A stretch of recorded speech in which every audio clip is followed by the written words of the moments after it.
warahmatullahi wabarakatuh. Bismillahirrahmanirrahim. Anak-anakku sekalian, kita bertemu kembali dalam video pembelajaran yang sama dengan kompetensi dasar yang sama, yaitu dinamika perwujudan Pancasila sebagai dasar negara dan pandangan hidup bangsa. Sebelum kita awali pembelajaran kita hari ini, marilah kita berdoa semoga kita semua dalam keadaan sehat walafiat, dan apa yang kita lakukan menjadi amal ibadah di hadapan Allah Subhanahu wa taala. Allah ya rabbal alamin. Nah, anak-anakku sekalian, untuk mengefektifkan waktu, marilah kita mulai saja pembelajaran kita hari ini ya. Tapi sebelumnya, apakah kalian sudah mengisi daftar hadir?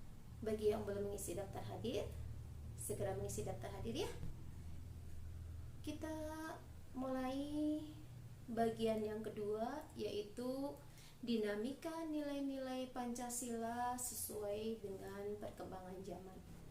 Istilah ideologi dibangun dari dua kata, yaitu idea yang berarti gagasan, konsep, pengertian dasar, dan cita-cita, serta kata logos yang berarti ilmu.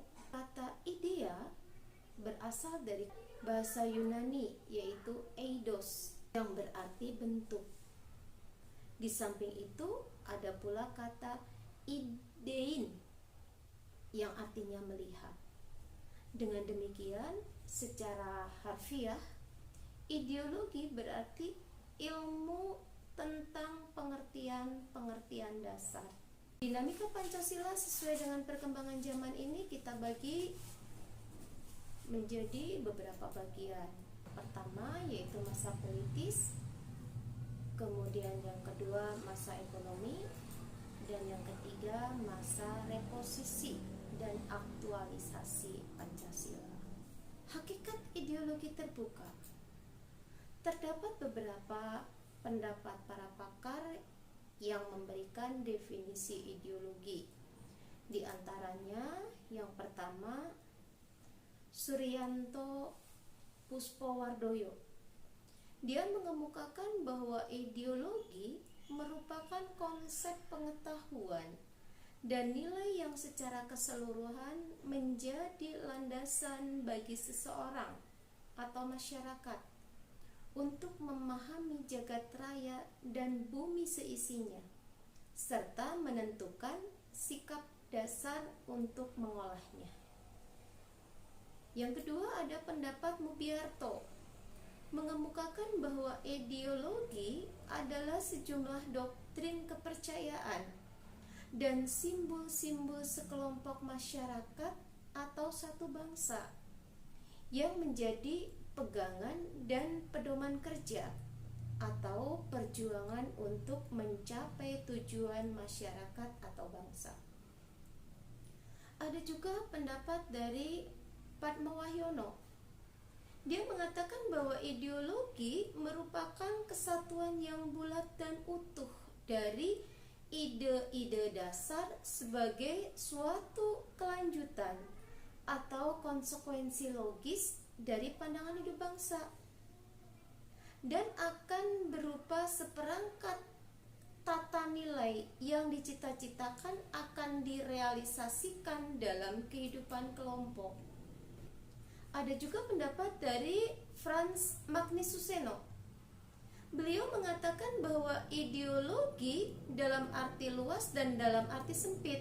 Menurut Frans Magnus Suseno, ideologi dalam arti luas bahwa ideologi sebagai segala kelompok cita-cita, nilai-nilai dasar, dan keyakinan-keyakinan yang dijunjung tinggi sebagai pedoman normatif.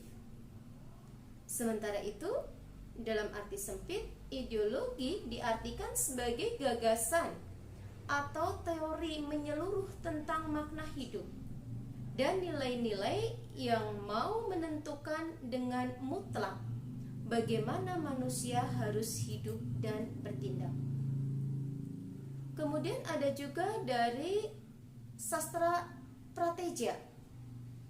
Dia mengatakan bahwa ideologi adalah seperangkat gagasan atau pemikiran yang berorientasi pada tindakan yang diorganisasikan menjadi suatu sistem yang teratur. Dengan demikian, ideologi itu memuat 3 unsur, yaitu adanya suatu penafsiran atau pemahaman. Yang kedua, adanya seperangkat nilai atau preskripsi moral. Dan yang ketiga, adanya suatu orientasi pada tindakan. Menurut ensiklopedia populer, ideologi dinyatakan bahwa merupakan cabang filsafat yang mendasari ilmu-ilmu seperti sosiologi, etika, dan politik. Menurut Kamus Besar Bahasa Indonesia, ideologi diartikan sebagai kumpulan konsep bersistem yang dijadikan asas pendapat yang memberikan arah dan tujuan untuk kelangsungan hidup, cara berpikir, baik secara perorangan maupun golongan. Kedudukan Pancasila sebagai ideologi terbuka. Bahwa keterbukaan ideologi Pancasila itu harus selalu memperhatikan yang pertama, stabilitas nasional yang dinamis. Yang kedua, larangan untuk memasukkan pemikiran-pemikiran yang mengandung nilai-nilai ideologi Marxisme, Leninisme, dan komunisme. Yang ketiga, mencegah berkembangnya paham liberal.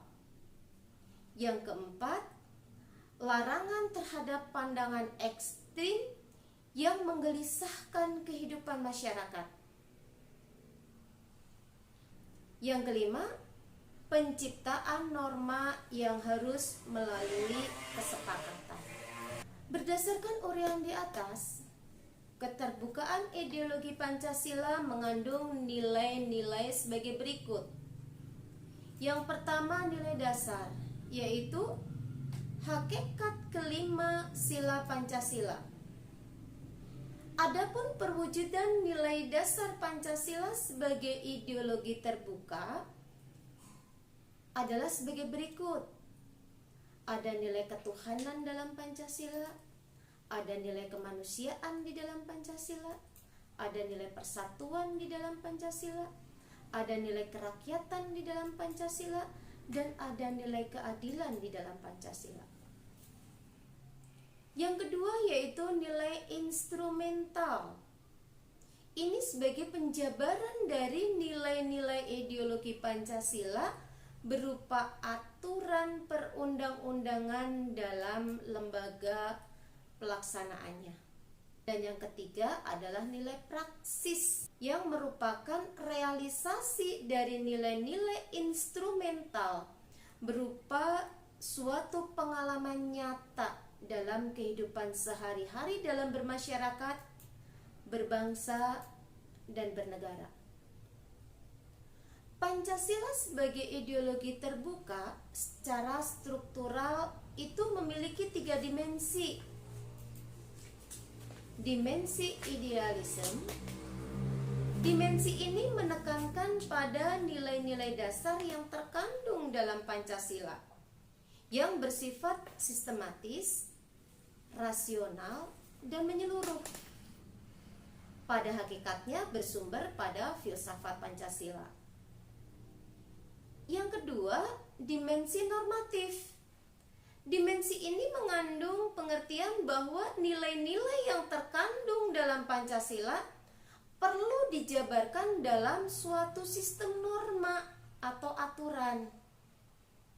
Dan yang ketiga adalah dimensi realitas.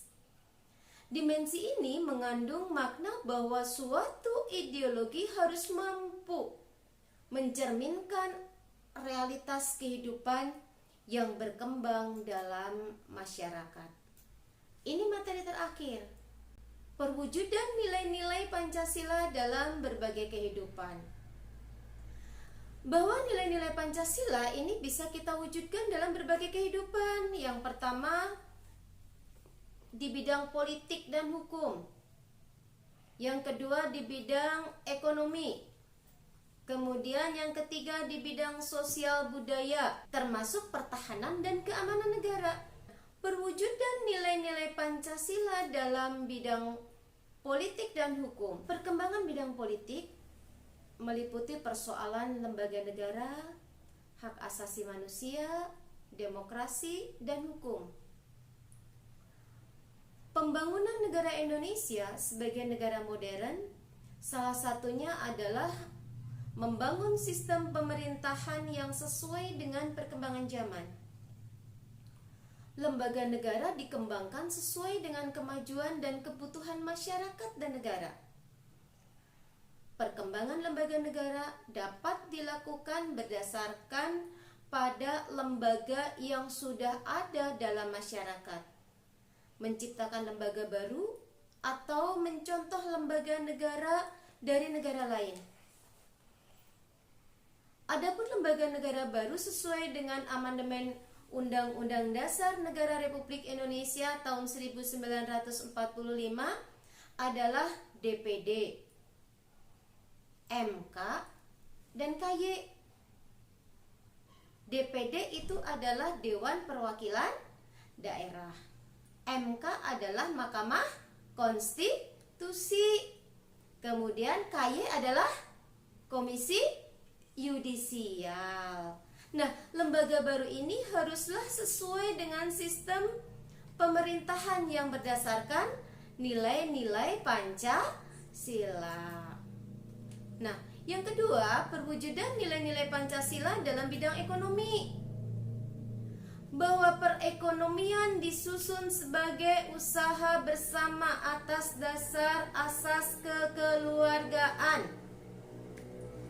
Kemudian, cabang-cabang produksi yang penting bagi negara dan menguasai hajat hidup orang banyak dikuasai oleh negara. Kemudian, bumi, air, dan kekayaan alam yang terkandung di dalamnya dikuasai oleh negara dan dipergunakan untuk sebesar-besarnya kemakmuran rakyat. Kemudian, perekonomian nasional diselenggarakan berdasar atas demokrasi ekonomi dengan prinsip kebersamaan, efisiensi berkeadilan, berkelanjutan, berwawasan lingkungan, kemandirian, serta menjaga keseimbangan kemajuan dan kesatuan ekonomi nasional. Siapa tahu itu bunyi pasal berapa?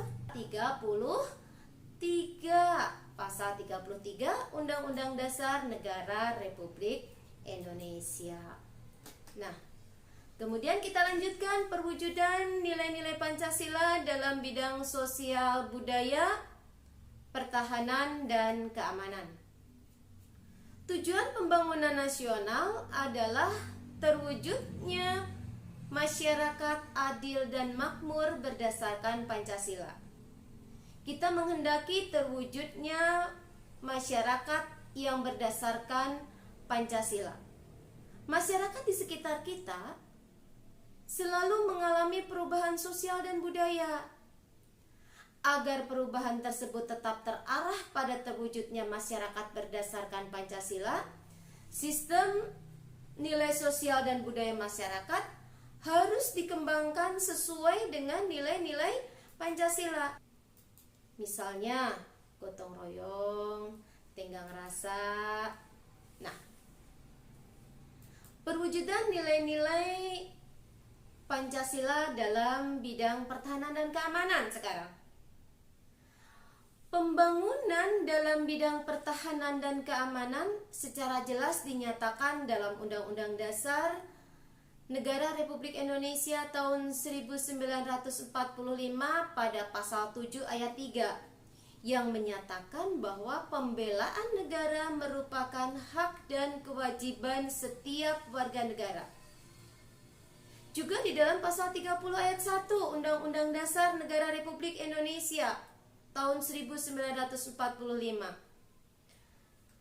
menyatakan bahwa setiap warga negara berhak dan wajib ikut serta dalam usaha pertahanan dan keamanan negara.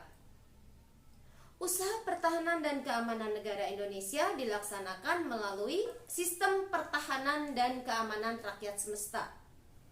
Dengan demikian, kedua pasal ini menegaskan perlunya partisipasi seluruh rakyat dalam upaya bela negara serta usaha pertahanan dan keamanan negara. Nah, anak-anakku sekalian, pertemuan kita hari ini sampai di sini. Terima kasih atas perhatian kalian semua. Ibu akan berikan tugas pada kalian di dalam classroom ya. Silahkan kalian lihat di classroom, tugas ibu kirimkan di sana. Dan ini adalah pertemuan kita terakhir untuk kompetensi dasar yang pertama mengenai dinamika perwujudan Pancasila sebagai dasar negara dan pandangan hidup bangsa. Berarti kita ketemu 2 minggu yang akan datang. Agendanya adalah kita akan adakan ulangan harian yang pertama. Nah, cukup sampai di sini pertemuan kita hari ini. Doa ibu bersama kalian semua. Semoga kalian dalam keadaan sehat. Sampai bertemu dalam video pembelajaran yang berikutnya. Wassalamualaikum warahmatullahi wabarakatuh.